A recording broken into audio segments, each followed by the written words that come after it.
Welcome everyone to the Future of Creation panel. We are very, very excited to be hosting these three amazing speakers. We have Nicole Fitzgerald, we have Russel Palmer, and we have Linus Lee over here. And all of them are, in a way, creators because they are building products that are basically gonna shape how creative work works in the following years, right? So please give them a warm round of applause.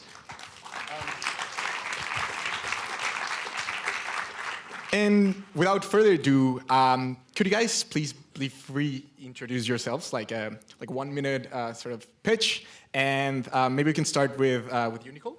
Oh, sure.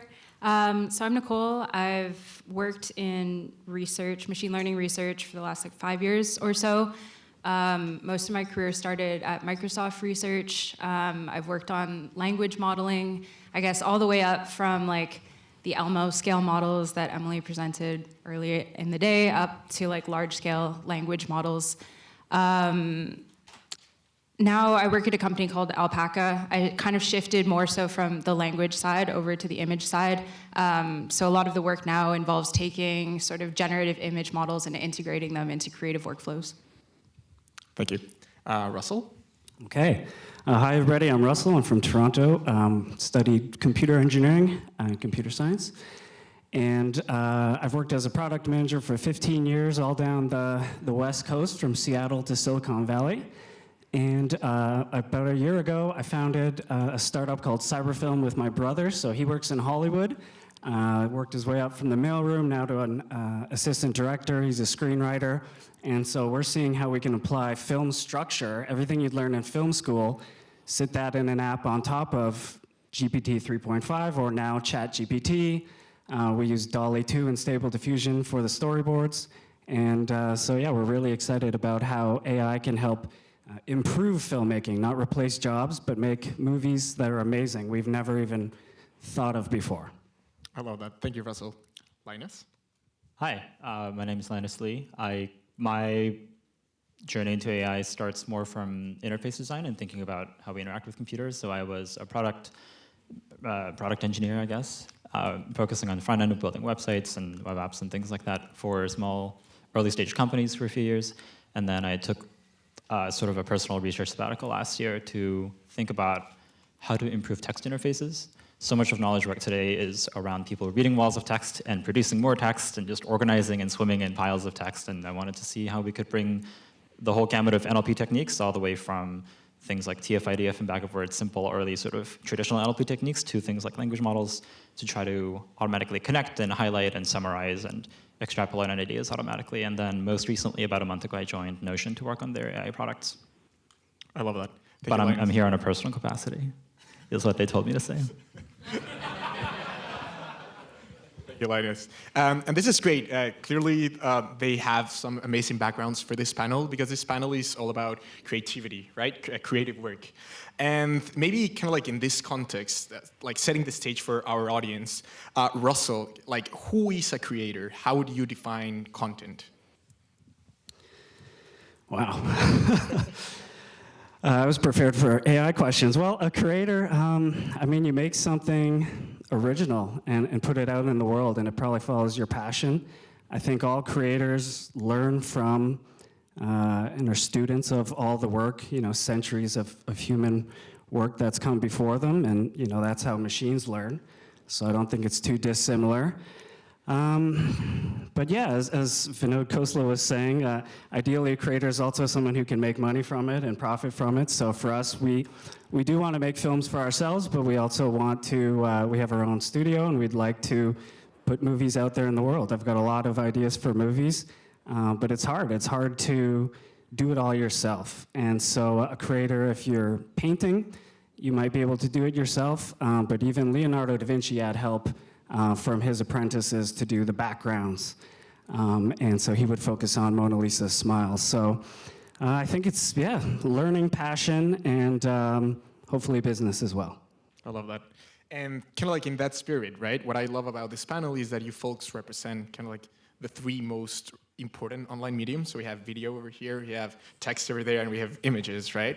Which are kind of like the most ubiquitous of these three mediums. But Nicole, I wanted to ask you, like besides some of these three mediums, what are other creative outlets that GenAI can enable? Like what excites you the most? Like what is going to be possible? I mean, I have to say images, even though you said, Sure. don't sit inside the three, and I'll talk on that a little bit.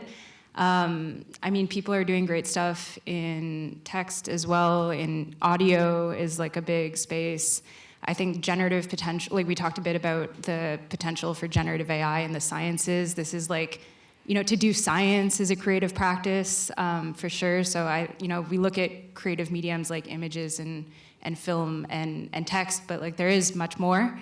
Images are exciting for me because there is this like, getting to work with like a continuous space, like a pixel space, to me feels very powerful. Like it's a very rich medium.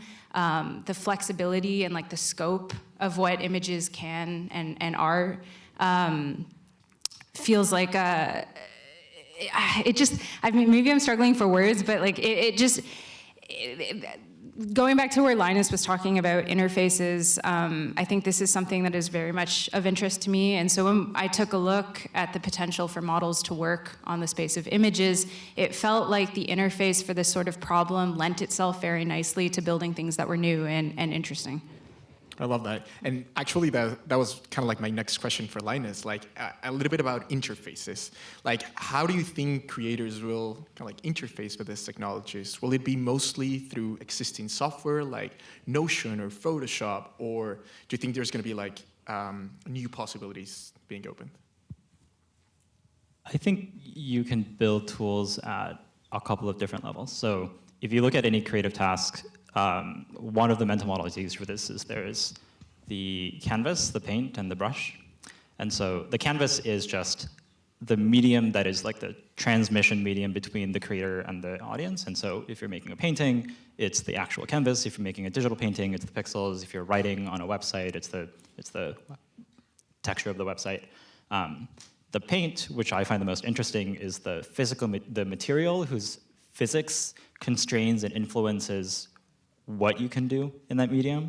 And so obviously there's the physics of paint that influences what kinds of paintings you can make, which are different than the physics of pixels on computers, which are different than the physics of sound and light. And as an example, photography and visual art share a lot of similarities in the canvas, but their materials, the paint is different. In one, it's actual paint and visual materials, and the other is light.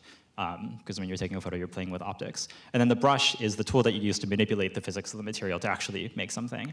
And I think right now, the current generation of creative tools mostly operate in the like brush realm, where they try to keep the materials the same. You're still using mostly traditional like metaphors for things like brushes or images or raster images, vector graphics, but you're using models to automate and control those same materials.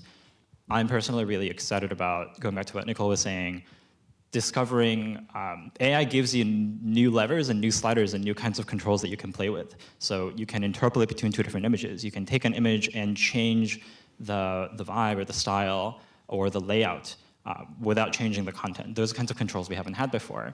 But they're also new, so we don't yet have a great idea of what those controls would look like, what the apps and the like actual interaction patterns are going to be. And so they'll probably develop in tandem, but I'm really interested in how AI can provide us newer materials, not just newer brushes. Can I jump in with a quick comment on that? Because I really love that. I think when I think about generative AI, there's almost like two segments. There's kind of like, how does this stuff plug into existing mental models and existing workflows that we do today? And this is, I think, a lot of the stuff we've talked about today kind of falls in this category of how do we accelerate, augment, or like automate parts of these processes. But the part that really excites me is thinking about what new mental models and what new workflows are unlocked by leveraging this technology. And for the most part, this is gonna look nothing like how we've typically done things in the past. And so there's gonna be this huge exploratory process, which is why it's like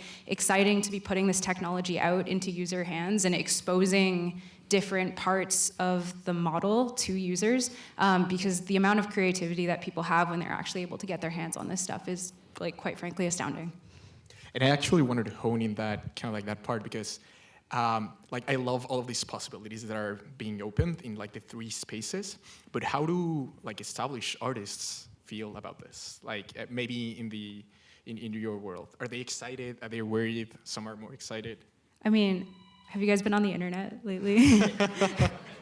I think it's a very polarizing thing, and I understand, and I think because I think a lot of the rhetoric around AI, in particular from like technology companies and from the venture landscape, is about like, again, how can we automate, how can we accelerate, how can we replace, how can we cheapen costs, and then obviously if you work in the arts and you've like,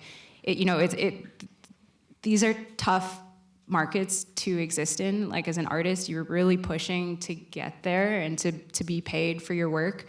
And I can understand why people look at that rhetoric and say like, I hate this, this sucks, I want nothing to do with this. But on the flip side, like I think one of the narratives that I'm really interested in pushing, it again goes back to like this unlocking of new mental models and new workflows. And again, to bring in maybe the analogy of the brush, like what new brushes can we introduce into the existing like creative stack that is going to like allow people to do work in a totally different way. And so, to answer your question about how do people feel, like I think people are identifying along this spectrum. I think the narrative on the side of the spectrum that I care about has been so far kind of underdeveloped, but like that's one of the things I'm really interested in. I love that. And I think that's a lot of the perspective kind of like from the small creator, right? But I also want to hear maybe from you, Russel, like you're a little bit closer to kind of like Hollywood. Yeah, the film industry I find is split, and I'm no Hollywood insider. We just have a studio in Toronto. They film a lot there for tax reasons. I will say writers are not a fan. So when I first saw GPT-3 and got access in 2020, I think, in spring. I was doing Y Combinator startup school online during the pandemic. So I'd post on Reddit Writers Forum and Stage 32, a writers' social network, and just, wow, it did not get a good reception. And we pivoted and we did storyboards using DALL-E, and storyboard artists were not a fan. And there's more than one lawsuits going on now. But when we talk to executive producers, the people sort of at the top of the food chain, they love it because, Denis Villeneuve to film Dune had to get 7 A-list Hollywood stars out to the Sahara Desert for a few months and film, and it's dangerous. And Alec Baldwin, there was an incident with a shooting recently, so they see AI as benefiting a lot of these things for virtual production. And I think they will soon realize, and ChatGPT is helping with this, it can write very well too. It can tell stories. Stories are very structured, so if you go back to The Hero's Journey, or even read Save the Cat, the classic screenplay book, or you go to film school, they say this is the structure, and you can teach that to a machine, so. I love that. And what do you feel like? Do you think that like your product, CyberFilm AI, is empowering only these top executives that are excited, or also not at all. Quite the opposite. We hope it's going to be the democratization of Hollywood. So Hollywood, my brother can tell you, he's worked his way up from the mailroom 15 years, and he's the guy passing the producer the script at on the last day of set. Oh, can you give me some feedback on my screenplay? It's very hard to break into Hollywood, and not necessarily for meritocratic reasons. There's been a lot of abuse, and you can name producers who are now going to jail, and it's terrible. So we think everyone has a story to tell.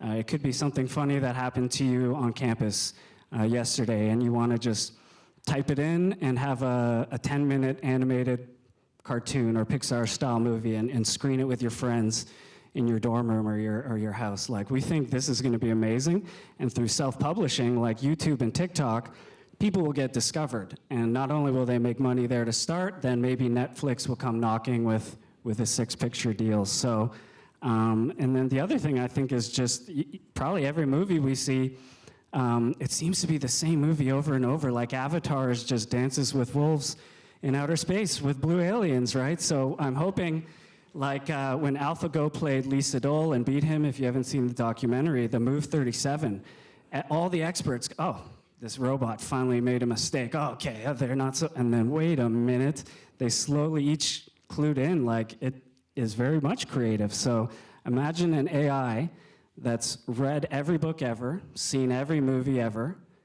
and then is helping you write your screenplay. You can probably come out with something that's much better than just, Spider-Man 3, 4, 5, 6, 7, 8, so. Yeah, no, and hold that thought, because I really want to go back to that in a sec.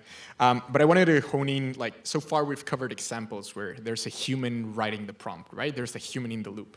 But what about removing a human in the loop and kind of like creative processes completely? And this may be a question for you, Linus.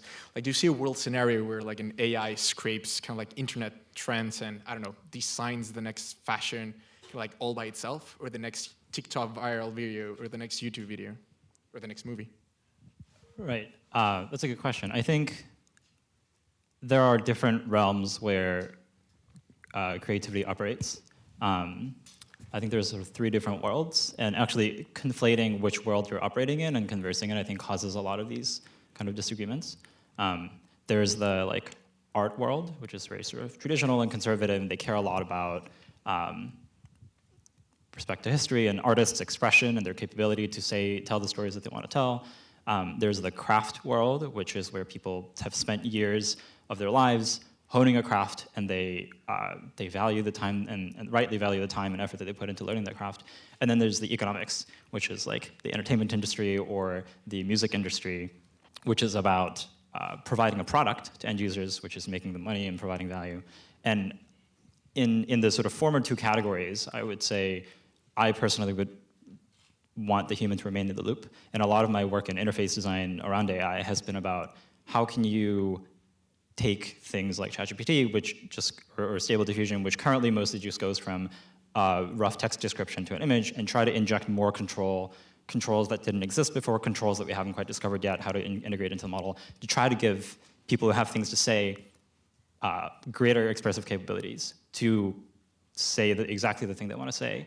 In the 3rd category of economics, if you're just looking for a new kind of music to fill your B-roll in your ad or something, or you just want some background music in your elevator or things like that, I could certainly imagine there being optimization processes and algorithms and sort of automated curation systems that are themselves generative processes that are not guided by humans, but more guided by goals. But I think it's important to separate where there's incentives for either of those things to happen, and where we expect to see them. Yeah, I love that. And maybe kind of like on that thought, we've spoken about kind of like the input side, where like how can we create? But what about the consumption side? So maybe shifting gears to us as consumers, regardless of the source, if it's just human plus AI, like your tote bags, or just AI, or just human, kind of like, I think we can all agree that the volume of content will increase, right? Very likely, right? Based on that, how should we, kind of like the consumers, spend their attention? Nicole, do you have thoughts on that? That's a good question. Yeah. I mean, I think we're almost in that. We're like on that, we talked about like the elbow of the exponential, and we're like almost already in that elbow right now without AI in the picture. And I think there's like ways to reflect on the way that we are reacting now and sort of extrapolate into the future. I think there's like multiple scenarios I think that can play out, and I think it's interesting to sort of reflect on what those scenarios might be. Like one thing I think a lot of people talk about is hyper-personalization, like the idea that like creation can be basically infinite, and we have recommender systems, which are like coincidentally also machine learning based systems. So we have like, content produced by machine learning, then curated by machine learning and directed at you as the consumer in this like hyper specialized way. I think that's one scenario that could possibly play out. One scenario that I get a bit more excited about is like the idea that our tastes and our values as a society are apt to change. I think one thing I think a lot about is just basically like, as the cost of culture goes to zero and the production and thereby like the consumption of images is effectively free, how do we value the images, and how do we value the media that is presented to us. And I think in this sort of like zero cost region, I mean, I hope there's like a vastly different sort of taste or palette that emerges, and that's part of just cultural evolution. Like this is something that has happened, you know, since we've been able to produce like everything from cave paintings to like oil Renaissance movement to like abstract expressionism, cubism, and so on. Like our taste and our palates and our appetite for consumption has changes, and I think it's very interesting to think about how this will occur in, again, the age of basically free media.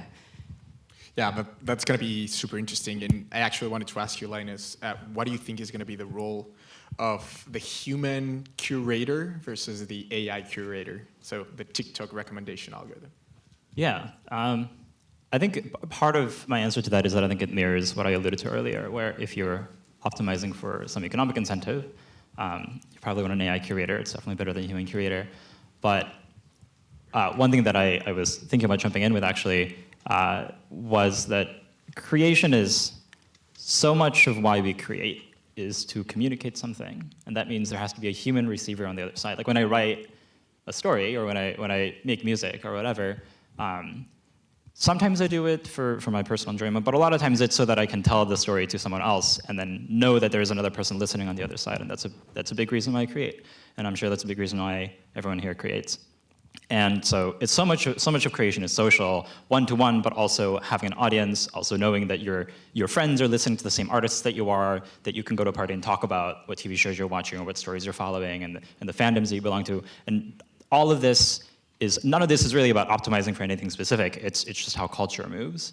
And in that way, I think one of the things that I think helps me ground my thinking around generative AI is that that's probably not going to change, that humans are fundamentally social, creation is fundamentally social and between humans. And so social curation, what are people listening to, what's in the cultural dialogue, is probably still going to continue to drive a lot of that. I love that, at least until AGI can actually start consuming content, and then they become like the movie here at the end. Russell? Yeah, just wanted to add, because I get asked this a lot about the explosion of content. Is this a good thing or a bad thing? So I had a chat with an executive producer in LA who will not be named, and said, well, if making a movie was easy, everybody would do it. And I'm kind of like, what's wrong with that? Is there a problem here? It could be good. I'd love to see an explosion of content. There could be a limit to, say, the number of new cars that get sold every year. So if Tesla enters the market, it eats into Toyota. There's no limit to media and movies. There's no limit to the number of new movies that can be released a year. Netflix and everything is in the cloud. There's so many new streaming services. And so I think AI will, again, solve this. And so we talk about hyper-personalization. And so it'll know everything about you and exactly what type of movie you want. If there's 1 million new movies a day out there, it'll still find one perfect movie for you to watch every night. And to me, that's a dream. I only see like 1 or 2 good movies a year. I'd love to watch something as good as The Godfather or Gladiator every night if I'm free. Hopefully, no, that would be terrific. And actually, I found this paper that states, well, I actually asked ChatGPT first, and it gave me a fact, but I had to go and like triple check it. But it says that YouTube follows a power law. This means that 10% of channels amass 80% of the views. Do you think that if there are 7 Gladiators movie per year, do you think that distribution is going to change a little bit? I've heard that too, yeah, like on Spotify, only 1% of artists make any money. And so again, I counter this with AI can help here. So if you film a movie in English and Brad Pitt's your star, you can translate it to every language in the world, and not just Google Translate, perfect AI, well, Google uses AI now, but very good translation to bring the slang over, the rhymes over.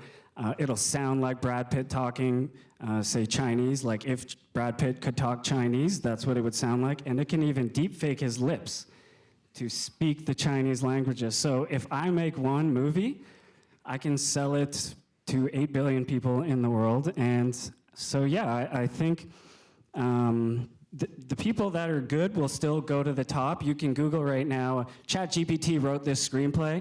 They're all terrible. I promise I've read them all the ones on Twitter. They're not good. But the good ones will rise to the top. And I think that's the way it should be. So I think a lot of money will be made, and Hollywood can grow to be a $10 trillion industry in 10 years from now. Well, we'll see how that kind of like distribution changes. And kind of like now I wanted to make this conversation more abstract and kind of like address the elephant in the room, which is like, well, all of this is going to be possible. What are the implications for human creativity? And I want to ask you, Linus, first. Is GenAI going to kill human creativity or supercharge it? A fun question that I like to ask people is, do you think, like as a culture, do you think humanity has gotten better at making music in the last 1,000 years? We've come up with new sounds that we can make. We found new instruments. We found new kinds of controls. We can create sounds that we couldn't before. We've discovered new kinds of tones and controls and new ways to put them together, new ways to sample and reproduce and get inspired by other people. We found new ways to distribute music. But like, is Taylor Swift better or worse than Beethoven? You know, and I think that's illustrative of like, and the point of building better creative tools isn't to, it ultimately isn't, hopefully, isn't to be better. It's to expand our creative capacity. It's to give us new controls, new sliders, new brushes to be able to say the things that we want to say. And I think that music has sort of gone through that earlier on. I think whenever new technologies come on, in the beginning, the first phase is sort of the new technology being used as a simulacra to emulate the old. So that's kind of the stage that we're in right now with generative AI, but you see that also with photography as an example, or even earlier before that, sort of realistic paintings. And then the second stage is, okay, people now start discovering, well, there are lots of new experimental things that you can do now that we have these new controls, now that we have these new musical sounds, or we can play with light and we can play with lenses. We can get new perspectives that we couldn't get before, new effects that we couldn't get before. And then after that, eventually it becomes an embedded part of culture, and then people start playing with light, or playing with cameras, or playing with like things like found footage to comment on the art form. And so I think this overall cycle just continues with every technology, and it's not necessarily that we get better or worse, or that it replaces anything, but my optimism for generative AI and technology, or in creativity, comes from it's going to continue. It's one in this like rising, long-lasting sort of rising tide of like, we now have new expressive capacity that we didn't have before. We have new dials, we have new controls, and that's only going to lead to, hopefully, I think, more creativity, not less. So, and I love that answer. Would you say that like humans are interacting at a different level of abstraction? So I think this is where one of the reasons I was excited to join Notion is that when these new technologies come around, there's a period of a few years where the market winners that have the most distribution and domination and adoption get to set the interface defaults for how to interact with the technology. So if you think back to like the original desktop, the market winners there set how Windows work, how scrolling works, how mouse works. The same with a mobile phone. Apple got to set the interface defaults, and everyone else had to copy it because people were too used to it. And that's how interface design works in general and in culture. And right now we're at that critical period where in the next few years, the winners in each of these domains of like text and image and video and music are going to set the like sort of conceptual grammar, the controls that people want, the way that people want to interact with these models. And right now we're still pretty rudimentary, right? We're like chat, text, and I think that it's not nearly enough expressivity. You want way more levers. You want way better. Like I read an article about a company announcing that they had made a model that could generate any kind of human voice. And I was like, wow, I'm really interested in how, if you had to describe a voice in your head, how would you describe it, right? Like there's so many different adjectives that we didn't even have words for. And so I scrolled down, and they give you 3 controls. They give you age, and I think gender, and accent, which is just not enough, right? Like you want, there's so much more capacity there, but we don't have the words yet. We don't have the controls yet. And I forget where I was going with that. But I think in the next few years, the winners are going to have to decide what those controls are and decide to invest in those controls in the first place rather than just settle for text. And I'm optimistic that we'll figure that out, but the winners, the right people with good tastes will have to win to make that happen. Yeah, the world is about to get freaky. I think we can all agree. Nicole, is GenAI killing creativity or supercharging it? I mean, I really like what you said about setting, like having market leaders set the defaults. It's like the privilege of building in this space is that you get to make a normative decision about what technology is going to look like. So I mean, part of my answer to your question, like, is Gen AI going to kill creativity? I mean, if creativity dies, it's because we killed it. It's not because generative AI killed it. It's because we chose, as people who are building in the space, to build things that are boring and like mechanisms of automation. And we as consumers chose to consume content that sucks and looks like everything else. Like there is power in consumption and there is power in building. And these are choices that we get to make about sort of like the technological futures that we want to induce. So I mean, Gen AI is a technology. It's a thing that can be leveraged in given form. The form that takes really, I think, is up to us. I love that. Russell? Well, it's a little bit different question, but one thing I think about is, will AI kill acting? And so if you've seen the Tom Cruise deepfake and this company metaphysic.ai, they're doing some pretty incredible things. And to my earlier example, maybe Tom Cruise could rent his likeness and not have to jump off a plane or whatever he does. And so it's very interesting, but if human actors just give up, okay, well, I'll just sell my pretty face, and no one goes to acting school, and no one learns and keeps elevating the art form, I think that would be terrible. And similar instances with AI-generated art. So artists are definitely fighting back against it, but could you imagine a future where all art was only generated by AI and humans just gave up? That would be terrible.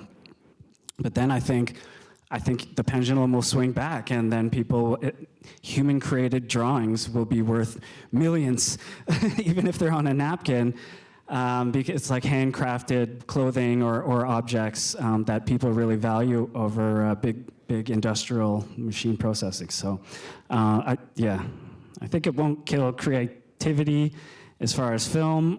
It can help us draw pictures and write scripts and things, but I do worry about humans giving up on things like acting.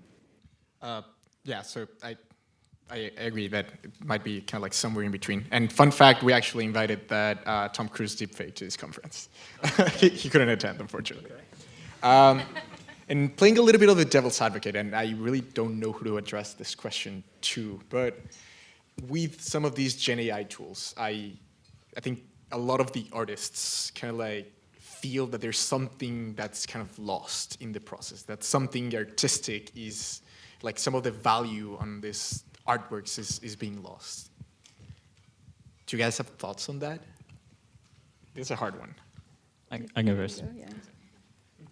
I think this is a side effect of, so earlier when I alluded to the sort of three-stage evolution of, in the beginning, new technologies are used to simulate the old, and then we find experimental things to do with them, and then they become part of culture. I think this is a side effect that you observe in that first era of new technology. And so this is, at this point, sort of trite to say, but when photography first came along, artists complained the same, that it was killing the craft of art. If all that generative AI was going to be used to do is to cheaply simulate the craft of drawing or the craft of painting, I think that would be a good thing to worry about, and I would agree with that. But hopefully, in a few years, or in a decade, we'll escape that, and we'll realize that actually, if we get the tool design right, we're going to be able to do so many more interesting things that expose the grain of using these tools to make new kinds of images and new kind of videos, that it will actually not make sense to really try to like emulate the old medium. Why would you do that when you can create so many interesting novel things with it? And then hopefully at some point we'll settle into an equilibrium where we leave the sort of emulating of the old grain of previous styles of art to those artists, and then we do new, more creative things with generative AI.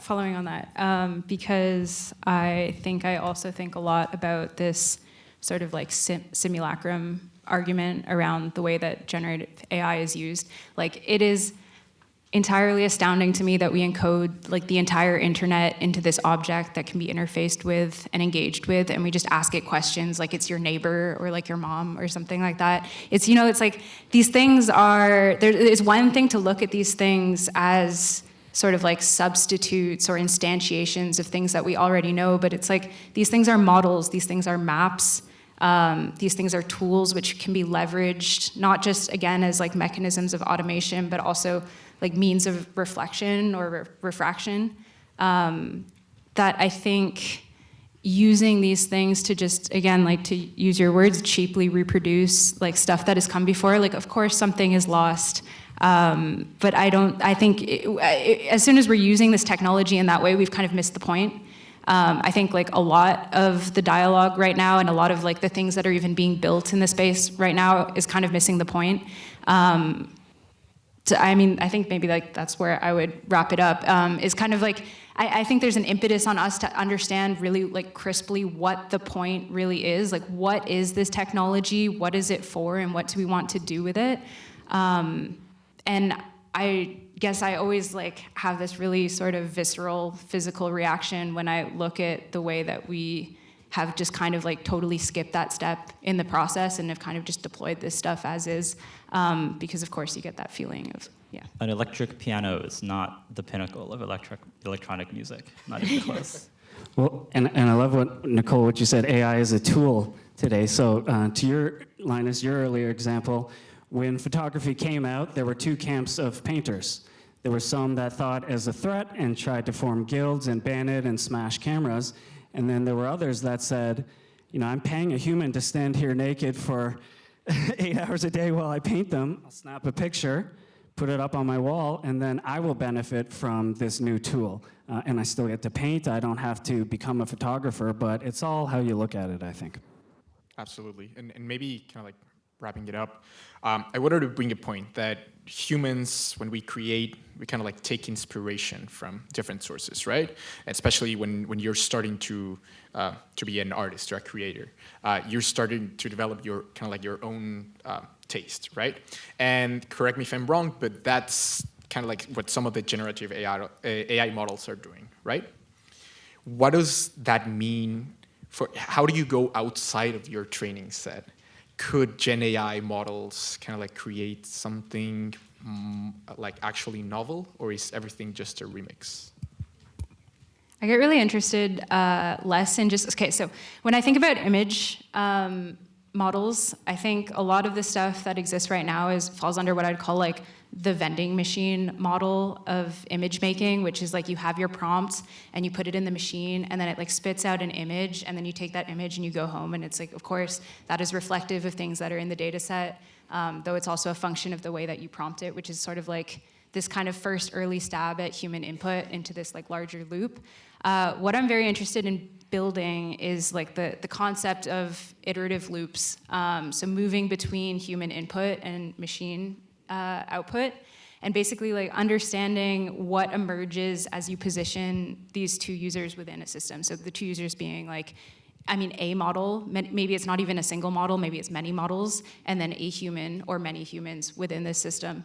And I think that's like where there's really interesting potential for you to say like, hey, I'm gonna make this creative choice, and then sort of externalize part of the creative process onto the model and get something back that kind of feels surprising and new, because often the behavior of these models gives you something that is like kind of spontaneous and interesting.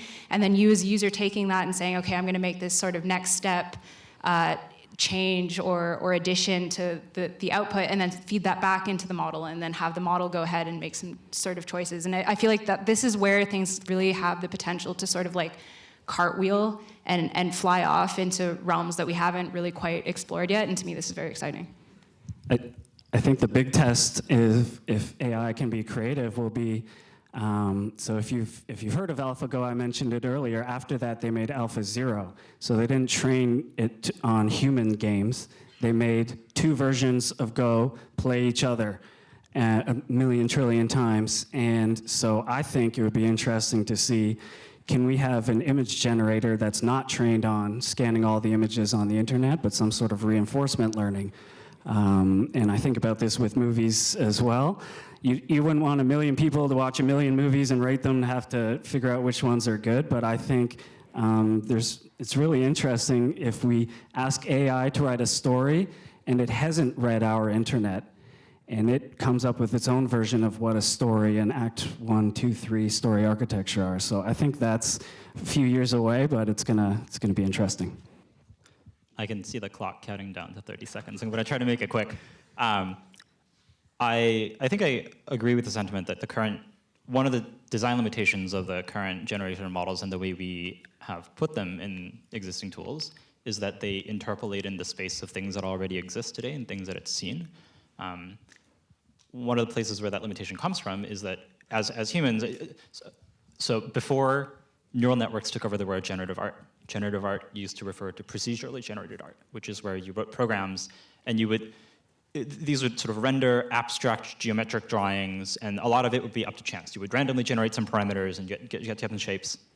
And one of the things I loved about that kind of generative art is that there was an element of chance, and you could play with that to explore a wide area of space, search for things that looked interesting, pick some, and evolve and iterate, as Nicole alluded to. I think, back to also what Russell said, one of the benefits that AlphaZero and AlphaGo had was that it wasn't just a neural network, it was a neural network that was then going through a search process. And so it would try to roll out or play out a few moves ahead and then see which ones it thought was most likely to lead to a win. And I think that combination of some, what I would call like intuition process, which is where the neural network contributes, with some kind of search or serendipity or uncertainty element, I think is what really creates what appears to us as true creativity. And I think we're at the first stages of that, but hopefully as we build better tools and invest more in adding serendipity and adding kind of search capabilities to these things, I think we'll see more things that look like true originality.